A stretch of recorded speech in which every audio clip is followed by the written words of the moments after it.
சங்கீதம் 80ஆம் அதிகாரம். இஸ்ரவேலின் மேய்ப்பரே, யோசேப்பை ஆட்டுமந்தையைப் போல் நடத்துகிறவரே, செவிகொடும், கேருபீன்கள் மத்தியில் வாசம் பண்ணுகிறவரே, பிரகாசியும். எப்பிராயீம், பென்யமீன், மனாசே என்பவர்களுக்கு முன்பாக நீர் உமது வல்லமையை எழுப்பி எங்களை இரட்சிக்க வந்தருளும். தேவனே, எங்களை திருப்பிக் கொண்டு வாரும், உமது முகத்தை பிரகாசிக்க பண்ணும், அப்பொழுது இரட்சிக்கப்படுவோம்.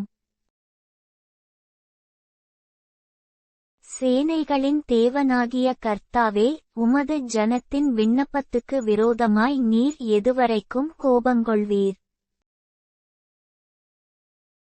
கண்ணீராகிய அப்பத்தை அவர்களுக்கு போஜனமாகவும் மிகுதியான கண்ணீரையே அவர்களுக்கு பானமாகவும் கொடுத்தீர். எங்கள் அயலாருக்கு எங்களை வழக்காக வைக்கிறீர், எங்கள் சத்துருக்கள் எங்களை பரியாசம் பண்ணுகிறார்கள்.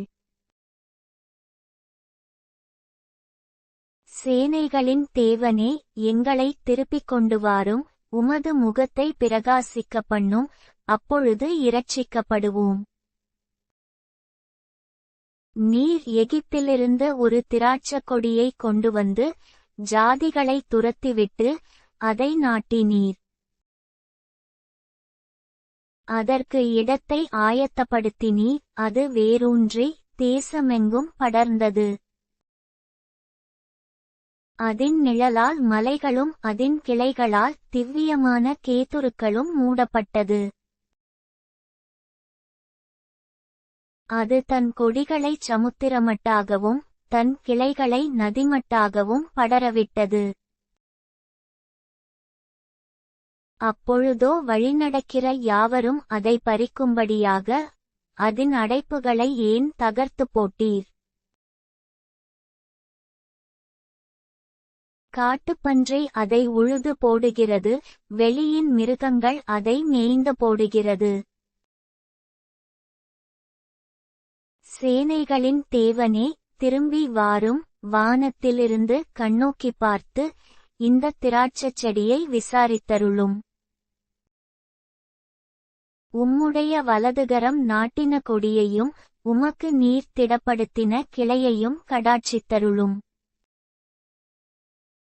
அது அக்கினியால் சுடப்பட்டும் வெட்டுண்டும் போயிற்று, உம்முடைய முகத்தின் பயமுறுத்தலால் அழிந்து போகிறார்கள்.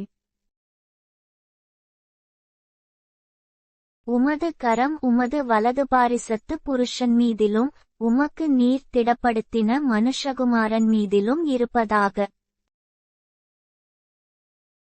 அப்பொழுது உம்மை விட்டு பின்வாங்க மாட்டோம், எங்களை உயிர்ப்பியும், அப்பொழுது உமது நாமத்தை தொழுது கொள்ளுவோம்.